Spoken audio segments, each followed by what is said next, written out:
So if we look at what's happening in Washington state among that sort of working age adults, drug use disorders is the number one cause of death in Washington state, and self-harm, another one of those sort of despair causes, is the number two cause. A lot of it could be prevented or greatly reduced. What if we let the data guide us to the precise ways we could improve health in Washington state or anywhere on the West Coast? Because despite our reputation for progressive values and innovation, our health system is fragmented, reactive, and often pointed at the wrong problems. We are not particularly better or worse than the health system across the U.S., and as a country, we spend more than almost any country on healthcare, yet struggle to deliver basic outcomes, especially in mental health and addiction care. In Washington state, among working-age adults, the top causes of death aren't cancer or heart disease. They're drug overdose and suicide. These aren't just grim statistics. They're symptoms of a deeper crisis. And the federal government? It's gutting health programs, laying off public health workers, and even pulling out of the World Health Organization. So, if no one's coming to save us, what can we do? Today's guest has some ideas and some data, lots of data. Dr. Abie Flaxman is a health metrics expert, data scientist, and one of the architects behind the global burden of disease. His work at the Institute for Health Metrics and Evaluation, based here on the West Coast, helps policymakers around the world make smarter, evidence-based decisions. As I mentioned in episode 6 with Mike Hanlon, I worked at IHME during the COVID pandemic and was dazzled by the rigor that went into generating trustworthy health data and how well the scientists could tell stories with that data. But don't worry, this isn't a stats lecture. It's a wake-up call. In this episode, Abie walks us through the health profile of the West Coast using a powerful and publicly available visualization tool.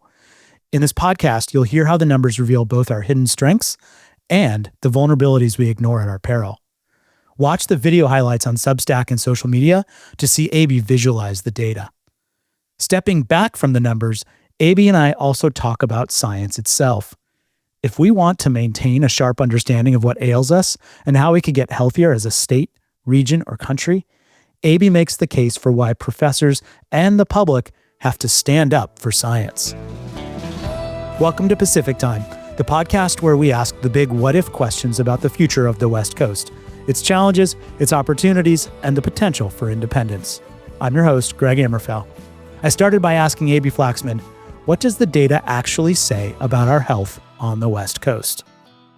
My main goal in talking with you today is not to get out over my skis on claiming I know the answers to any of these things. I am a doctor of math.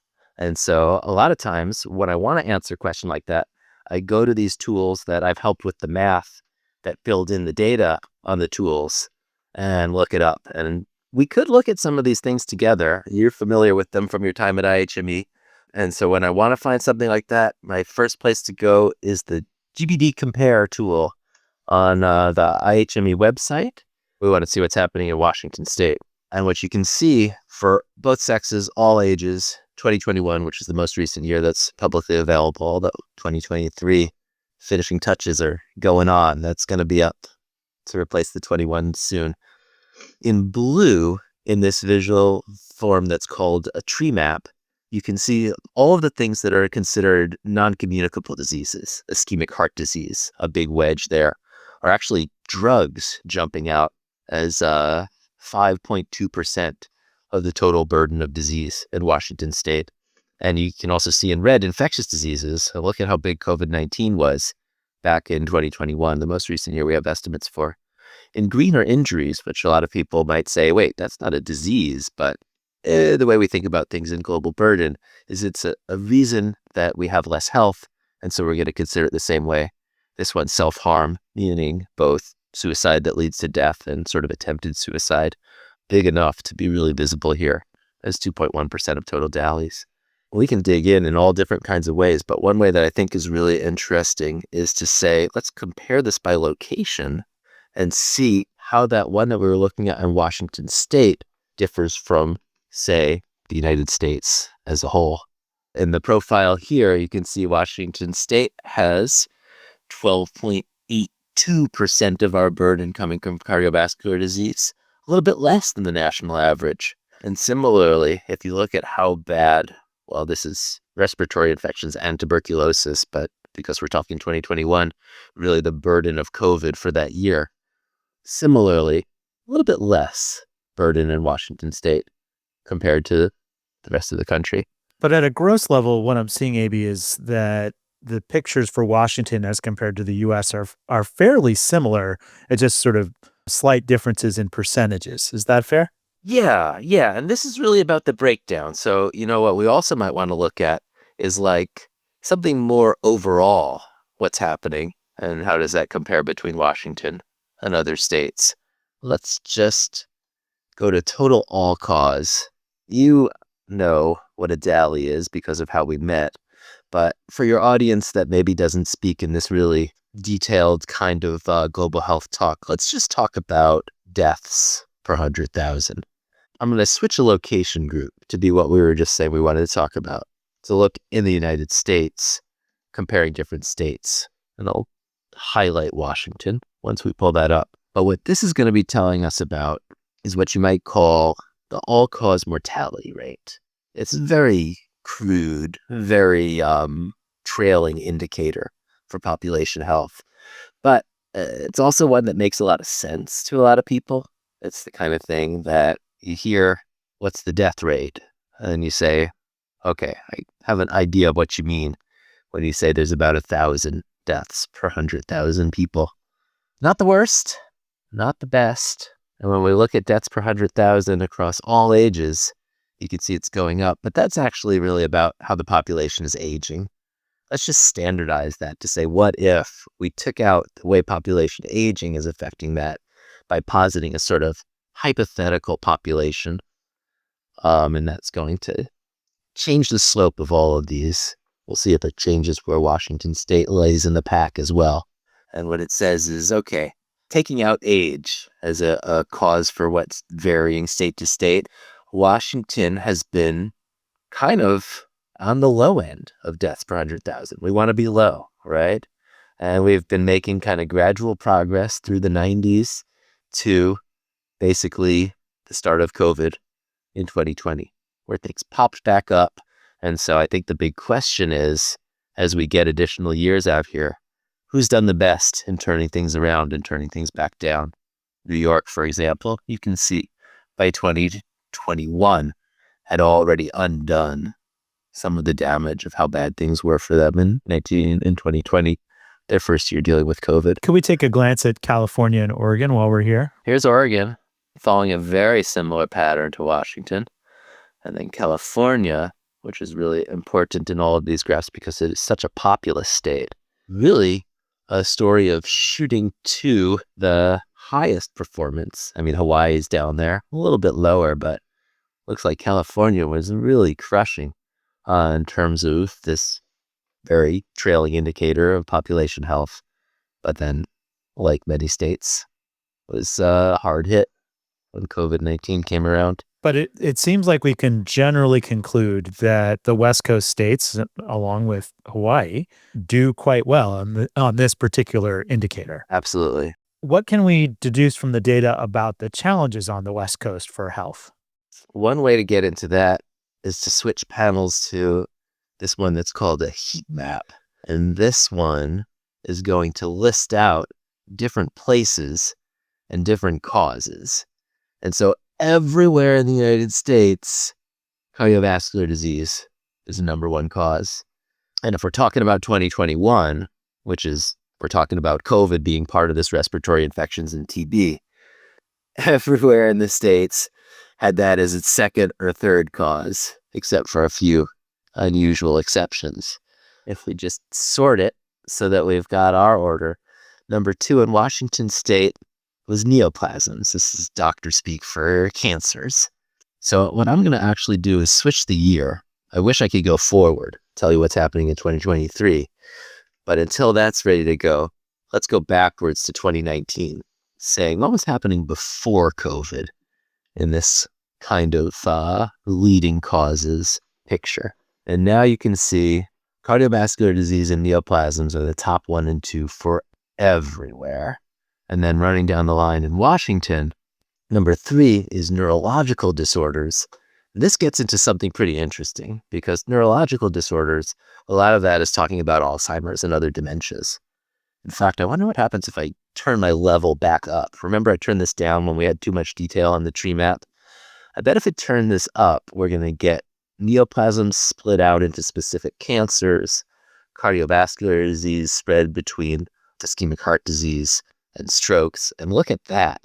Washington State has Alzheimer's and other dementias as our number 2 most common cause of death, even after age standardizing. So this isn't talking about just there's more old people in Washington State.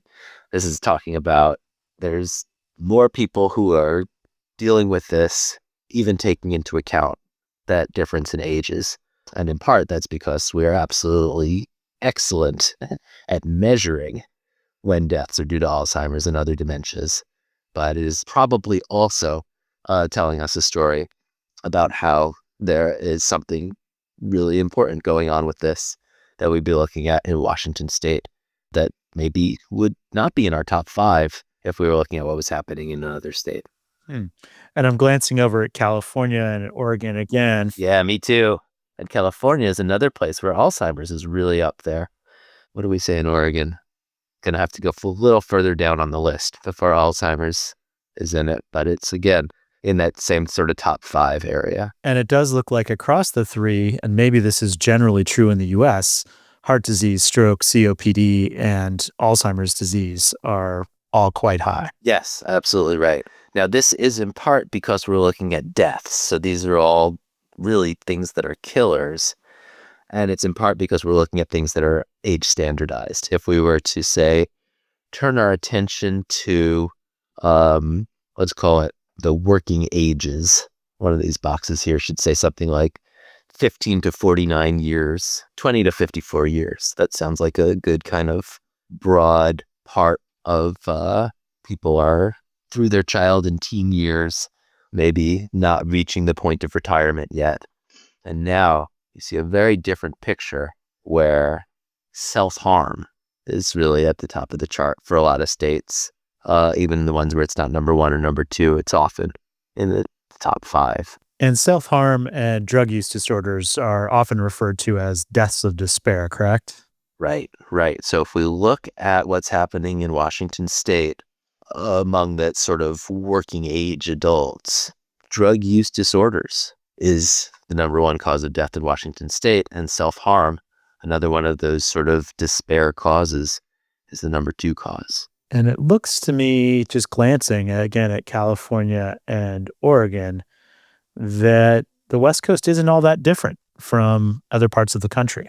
Right. If you're saying, what are the top problems in Washington, in California, in Oregon, we're talking about self-harm, drug use disorders, road traffic injuries, things that we could imagine building a world where these were never causes of death.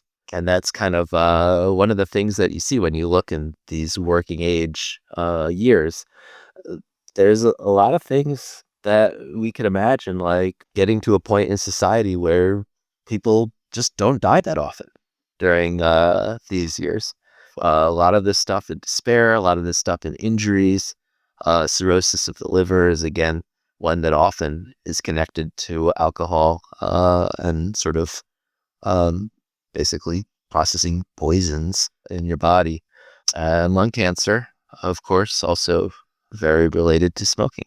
Got it. So, I think your bottom line there is that a lot of what is causing death in these working ages is preventable or could be put off. A lot of it could be prevented or greatly reduced if we were able to organize things in a way where people didn't have the reasons that they have to harm themselves, to use drugs, where if cars were safer, there would be a lot less road injuries, but probably a lot of road injuries are coming from intoxication. And if there were less people who felt the need to drink until they were dangerous driving, or were able to drink in a way where they didn't have to then drive home in a dangerous way afterwards, a lot of these problems are not specific to the West Coast, but solving them might be West Coast specific solutions. Yeah, let's talk about that. I mean, it strikes me, if these are preventable issues, these come down to questions about how our health system, both hospitals and practitioners, but also our public health system could address these preventable causes of death. What's going wrong? What is standing in the way of our health system doing this today? Yeah, that's a great question. And I told you I'm going to try not to get out over my skis too much. But, I did have a chance to look at the staffing of the hospitals in Washington State in a project that I got to help out with a couple years ago. And they're just understaffed. There are not enough people in the hospitals to get the things done that we need to get done. And this is before COVID. I was really happy to be able to do this project. It's amazing the kind of data that we collect in Washington State in sort of different routine and administrative data collection tasks. We were able to learn a ton without having to go into the hospitals and collect our own data systematically. Instead, we were able to take the existing data and then spend our time talking to the people who run the hospitals, who work in the hospitals, who go to the hospitals, and finding out about basically how overburdened this system is, which really hope to be able to go back and kind of repeat that investigation now that COVID is in our review mirror and say, okay, what did that do? And how overburdened are things now? And I'm sure there are some sort of success stories as well. What things do we figure out that people might want to know about that can make our system run during a crisis and that we actually want to keep doing because it seemed like a good idea for any time. Now, this also gets into the relationship between what the federal government does and what state governments and private companies do to provide healthcare. Do you have a theory, Abie, about the role that each of those actors might be playing to address this picture of preventable health loss? Yeah, I mean, now it's something that we got to get an expert to tell us about, but there's really interesting stuff that's been happening in the last 20 years around this. One of the things that Affordable Care Act, that Obamacare introduced, was this idea of shifting the focus from just dealing with people once they showed up in the hospital with something wrong with them to what they call accountable care organizations, ACOs. You'll hear this kind of jargon, but basically trying to just make little course corrections within this massively complicated system to address how prevention is great. They say a ounce of prevention is worth a pound of cure. And how can we get the hospitals and get the insurers and get all of the different sort of actors in this really complex system in more alignment about how we want to prevent disease, keep good health, even though we've got all of these amazing technologies for addressing ill health when it emerges. Let's just get out ahead of that. It's been a vast experiment. We got to get somebody who knows about it to tell us in general how it's gone nationwide and to tell us what the story's been on the West Coast. I think we kind of had a head start. I think that maybe less utilization of health services in Washington and in the West Coast than in some of the sort of hotspot parts of the country where people are just going to the doctor a lot more.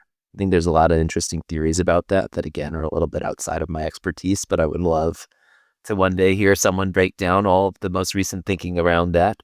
And I think that probably gave us a head start when we were thinking about shifting to these accountable care models and having more prevention. So I'd love to know, has it really worked out? Are there some exemplars that we can look at and say, let's get everyone to do that? Unfortunately, I'm not the one who can tell us about this, but I'll be back listening when you find somebody who does. Sounds good. Do any systems come to mind that are examples of what you're describing, an affordable care organization? Oh, I still shed a tear for the loss of group health. When ACA was coming out, we kept looking at this wonderful model, sort of Washington, Seattle-based, nonprofit cooperative, and it worked great for me. I'm a group health devotee from when I was just getting my own health care in Washington State, and my kids were born there. I would love, again, to have somebody who's really in the weeds, knows this backwards and forwards, break it down for us. Say, did something go wrong? It's been merged into Kaiser Permanente, and I think that that's one of these models of how a big HMO can function. I don't know. I don't know how it compares to what other things are out there, to what people thought could have happened. Another story I would love to hear. So before we leave questions of comparisons, is there anything you can share with us from the data that helps us understand how the West Coast is different or the same when we're looking at other parts of the U.S. and beyond the U.S.? Are there comparators elsewhere in the world that are informative for us? Let's go to our map, shall we? So there's another tab in here that gives us a map. We've been looking state by state, but when you first land on it, it doesn't break things down for USA. And so there's a few hidden features in here. All causes, both sexes, 20 to 54-year-olds in 2019, deaths per 100,000. And so what you can see at this level of granularity is there's variation in the colors in terms of what's happening in the United States, state by state, but it's all in that kind of blue zone. Compared to what's happening around the world, there's some places where it's just off the charts different. So let me just zoom in on that, set this scale. Now you can see, oh, okay, there is some variation there. Washington State is doing great compared to across the states in the U.S., which is kind of what we saw when we were looking at that time trend also. The nice thing about this is it gives us a way to drill down into specific causes or specific risks. And I'll just switch to risks because it's a really hidden but useful feature in terms of getting at not just how bad are things, but what can we do about it. Causes, we try to say, for everything that can go wrong, let's quantify it. For risks, we try to say, what are the things you can do about it that we know enough to be pretty sure of? Smoking. We've got a lot of evidence that's looked for a long time, despite how hard it is, to say, here's how bad smoking is for these different outcomes, different causes. Bad for the cardiovascular disease, bad for the cancers, etc. There's plenty of other things that maybe one day we'll know enough to put on this list, but is not here yet. Is the health equity data reflected in GBD Compare, or is that elsewhere now? That is elsewhere. And so the really interesting work happening at IHME, looking sort of state by state and county by county at what's happening with health equity, is kind of hidden in here in the view more visualizations. And Abie, when we talk about health equity, what are we referring to? So exactly where my mind went with that was work that my colleagues have been doing to break things down by race and ethnicity. But we might be interested in any kind of drivers of disparities and thinking about equity.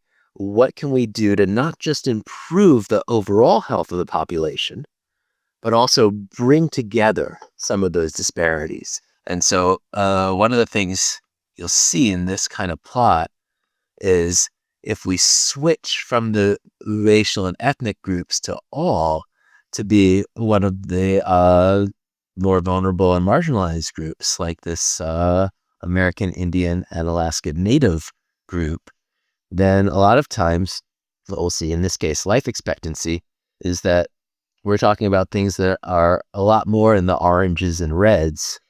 This is, now the danger zone, the lower values, compared to some of the other race and ethnic groups. If we switch to whites, for example, we see still some oranges and reds, but also now a lot more blues. And this kind of disparity is the thing that we might be interested in reducing when we're thinking about health equity. And in contrast to the charts we were just looking at in GBD Compare, blue here still represents good health, but we've now switched to a life expectancy view, right? We're now looking at life expectancy. And so now bigger is better. Blue is good. If we were to switch back to mortality rates, that'd be more like what we were looking at before. Still got blue is where you want to be, but now blue is lower. And now it's started on all cause, but it also has this way to drill down into all different sorts of causes. And I don't know where your memory goes from the ones we were looking at before, but maybe this sort of self-harm and interpersonal violence one that was a really important cause across the board for the 20 to 55-year-olds is one that I'm super curious to see how it varies place by place. I can't get that same 20 to 55-year-old grouping here, so let's just stick with age standardized. I think that's the best way to make comparisons. I mean, one takeaway is that IHME is just full of useful data visualizations if you're setting policy or thinking about taking care of a population of employees or something else. It's an interesting observation. I wonder if people who are interested in this sort of violence and self-harm prevention have theories about what's going on with that. Pretty powerful tool for looking at self-harm through a health equity lens. Maybe to put it in a different way, when we come up with a high-level understanding of the key issues in any given region, let's take the West Coast, we can then drill in and say, well, which group of people is wrestling with that, and where are those people? Yeah, and what do we do about it? So let's talk a little bit more about that, Abie. In terms of public health investment, we're at a time where the federal government is contemplating eliminating billions of dollars in local public health investment. What are the implications given the challenges that we're seeing? Oh, it's disastrous, and it's so sad because it's such a unnecessary and short-sighted kind of move. I think we've mentioned COVID a couple times just because the estimates that we were looking at happened to end while we were still wrestling with the COVID pandemic. Public health is still reeling from dealing with this unprecedented global pandemic. It has become a target and a scapegoat. There's really a lot of work that we need to do to get over all of the challenges of that time, because I think that the great successes of improving our population's health over the last century, a lot of that is exactly the work that public health has been doing and I think really needs to keep doing. So we're gonna see how things go as, the federal administration makes some really big changes from the top. We have a very federated sort of public health system in this country. There's something called a local health department. And one of the reasons I love a map like this county map that we're looking at is because counties are very similar to local health departments. There's about 3,000 of both in this country.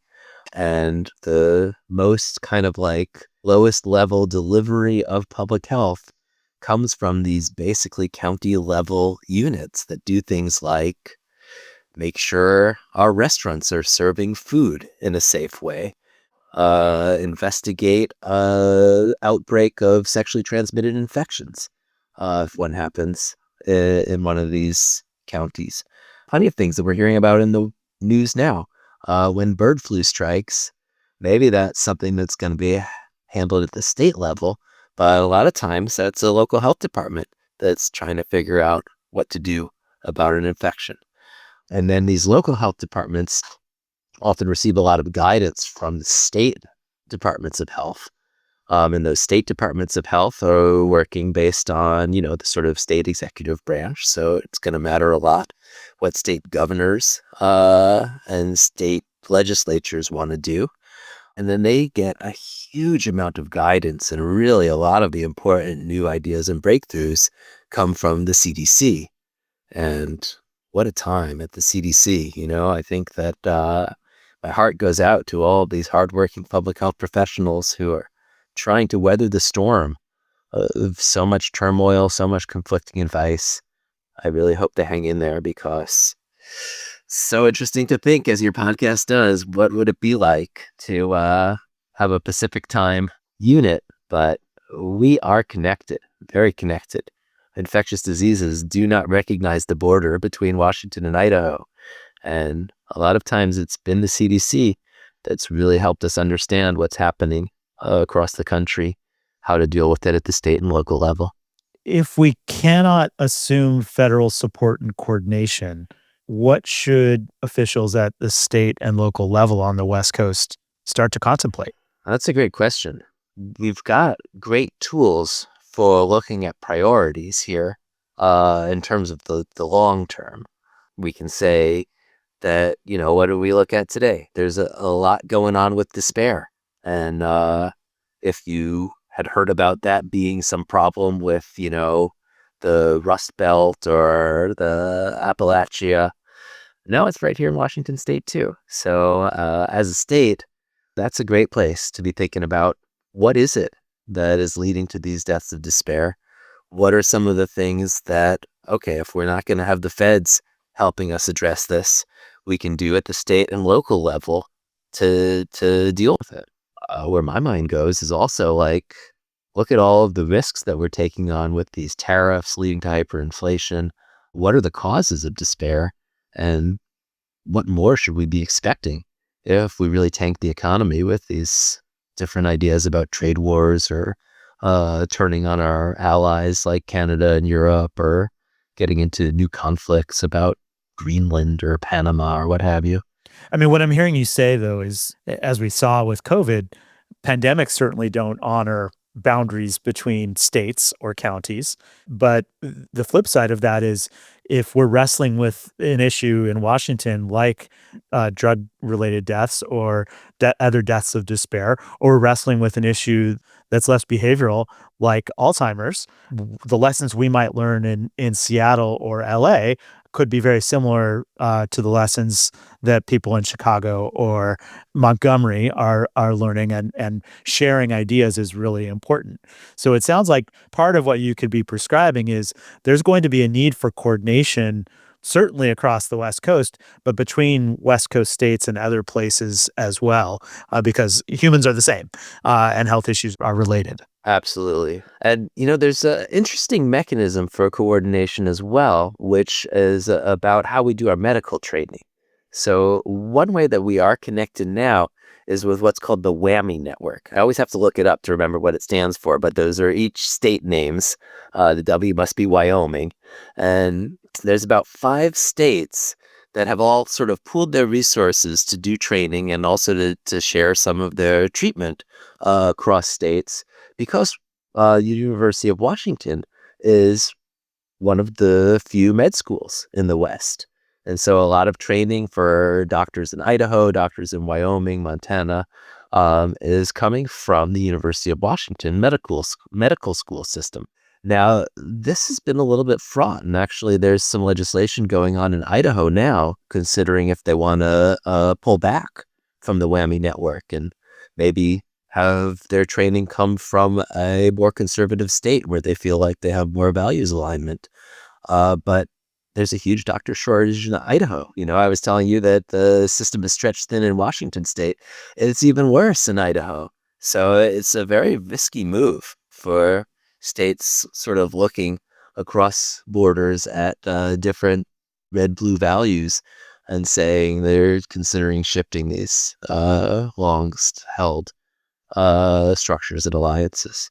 So Abie, if the West Coast opted to redesign its health system from the ground up, starting from well-being rather than disease, what data sets, modeling, and scenario work would be at the center of that redesign? Oh, wow. Oh, wow. That is not something I came prepared to answer, but what a question. What fun. We start with the question, what is health, right? And health is not merely the absence of disease. This comes from the World Health Organization's charter. So I think we would want to say we're really looking for mental, physical, community well-being. And then we could take from that, like, well, we don't want to spend all of our time measuring this, but what are the kinds of things that we can measure that help us understand that? And of course, we want everyone to live a long life in full health without having their functional health limited by diseases and injuries. But I would be very drawn to saying, like, we want more than that. What is it that really makes us thrive and makes us human? What I would want to look at is the kind of social connections that we have, and the kind of beyond just the individual. What are the things that really make a healthy community full of healthy individuals. It sure seems like research is building to suggest that social connection and community is a strong indicator not just of health, but of happiness and longevity. Yes, and you know what? Let's throw in the environment all around us too, because there's also plenty to be said about how having a built environment that encourages these kind of behaviors is going to let us live a long and happy life. And exposure to nature is something that there's actually some evidence emerging about. Oh, it is good for our health to have a chance to be a little bit, in the wild, which what a place we are. We got to take advantage of this. That's a West Coast opportunity. 100%. So the West Coast also is a technical leader. We are pioneering AI here. We are pioneering data science, as you are doing at IHME. What data is missing from our picture that would help you measure wellness beyond the absence of disease? The piece that would be a real addition that I don't think we have in any of our routine data collection systems is that social piece. You've been around the Institute for Health Metrics and Evaluation, but I think this was before you were there. We had a doctor who is an Australian doc who had been one of the first sort of Australian medical mission to go to Papua New Guinea and kind of like start a cultural exchange. How do they do health? How do we do health? And he talked about how in the PNG conception of health, a lot of times ill health was caused by some sort of social relation. So a lot of times the way a doctor would really dig in if there was some like ailment that couldn't be placed was to go through like, well, how's your relationship with your parents? Well, what about your siblings? Any cousins you're having trouble with? And like kind of really interrogate what was going on with a patient's social network as a way to get at like a very alternative view of what are the drivers of ill health. We don't do that certainly in our traditional medical approach, but we don't even have a picture of the social connectedness of our society. We could. It's something you can ask about for sure. It's not something that I've seen in our routine health or sort of social surveying.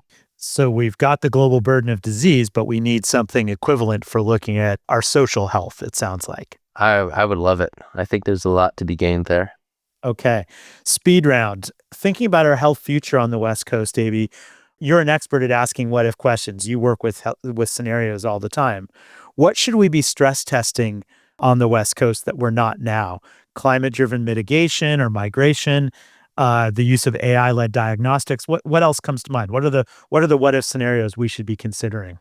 So, one of the things that I heard the IHME director, Chris Murray, talking about recently was some projections regarding climate and health that I haven't seen the paper on it yet. I've just heard in passing.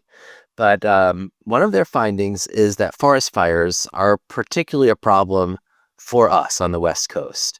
So then getting back to that question of like, what's the same ever? What's different here? We have a special obligation or special, need to think through as we have a warming world, as we have more of these forest fires, what are the things that we can be doing to mitigate the health effects of this smoke that we're going to be stewing in, roughly annually when we get through our fire season? Some other ones that we might be thinking about, I think there's a lot of interesting stuff going on with thinking about both obesity, the way populations have been getting heavier over time compared to height. And then also the different things coming out about, well, there's now the skinny jab and this Ozempic that is available as a treatment for people with diabetes, but also is being used in less of a medically regulated way for dealing with overweight and obesity, and then is turning out to have tons of surprising knock-on benefits where people realize actually they don't feel like their problem gambling is such a problem anymore, or the change in how much they eat is also a change in what they eat, and the sort of unhealthy options that they were really drawn to just aren't as appealing as they used to be. So I think that's one where we're going to see it everywhere, that there's enough, I don't know what you would think of it, disposable income for people to be using this kind of treatment, it's really a question mark how this is going to change society. So I'm an expert on using the simulation to answer the what if questions. I'm trying to figure out how do we come up with these what if questions to answer in a good way, but I'm not the one who gets to come up with. I'm sure that you and your listeners have tons of other great ideas about what we might want to get out ahead on. We'll circle back with you when we have more questions to ask. Abie, you're wearing a T-shirt that says "Stand Up for Science," and you were recently involved in a rally of university researchers. What was that about? Yeah, well, just like we were talking about how there's been so much turmoil when it comes to public health in this country, there's a ton of uncertainty right now about the future of universities in general. When we think about at a national scale, this new administration just has a lot of grievances with universities. Now that they have all the power, they're using it to exercise these grievances, to get revenge, to do attacks. Those attacks have been focused on East Coast universities so far, Columbia University, Harvard University. We anticipate that there's going to be expansion of that. Students are all running scared. Maybe they said something that is forbidden by our new administration, and is that going to be a problem for their student visa and immigration status? And a lot of research grants have been canceled or changed, again, based on these different sorts of right-wing grievances. There's a list of words that is a automatic red flag if your research proposal contains one of these forbidden words like transgender. And so there's a lot of question about how the university is going to be able to exist if these mandates come to pass. So the Stand Up for Science rally was one of the efforts that my colleagues have been putting together to try to say, this is a terrible idea. Hit the brakes. We want to have science. We want to have universities. We want cures for cancers to be invented. We want vaccines for new infectious diseases like the COVID vaccine to be brought into existence as quickly as possible when the world is faced with a pandemic. You know, what I was really drawn to when they were looking for people to speak at this rally was the idea that I wish somebody would come to save us from this challenge, but I feel like nobody is coming to be our savior. And so we're going to have to work together. We're going to have to save ourselves. And what do you have in mind when you say that, Abie? What can researchers and universities on the West Coast be doing if no one is coming to save us? You know, it starts with getting organized. And so what we have to be doing is talking to each other, like you and I are talking right now, but also like I hope your listeners will do, talking to their friends, their families about what are the biggest issues? What are the things that we want and what are the things that we need? And I think what we need to do is figure out how to deliver for everyone. So I feel like there's a strategy. It's called divide and conquer. And when I hear about a lot of the things that I hear the right wing getting so excited about, it's a sort of shaving off the transgender people as a special issue, or the DEI as a special issue, or, well, you know what? We can't concede any of these issues. We're going to make it through this, all of us or none of us. So that's kind of what I was trying to tell this crowd at the Stand Up for Science rally. It was great to see so many people come out for it. It was amazing to see a bunch of graduate students and really young scholars organize it in a very short amount of time. There's still a ton of work left to do. As we wrap up, here are a few takeaways from my conversation with Abie Flaxman. First, healthcare fragmentation is real and costing lives on the West Coast. Even though we excel in some health metrics nationally, our system still fails when it comes to preventing deaths from overdose and suicide among younger populations. Second, Abie's insights remind us that data isn't just numbers. It's a powerful tool to diagnose and treat the weaknesses in our systems, but only if we use it to guide meaningful policy change, like prioritizing prevention and mental health. Third, science isn't some ivory tower abstraction. The work of scientists to analyze problems, search for answers in faraway places like Papua New Guinea, and develop solutions, this is exactly the work that helps us get in front of cancer, obesity, and hopefully soon, deaths of despair. It's on all of us to stand in solidarity with scientists if we want good health for ourselves and we want a healthy society. Thanks again to Abie Flaxman for helping us explore these crucial issues. Here are a few spicy questions. What health issues need more scientific study? And what health findings do you find most confusing as you try to make a healthy life for yourself? How about a neighborly conversation about health? Join me on Substack or social media, and please pass along this episode to friends and family who care about making the West Coast healthy. Thanks for being with me in Pacific Time. I'll see you soon.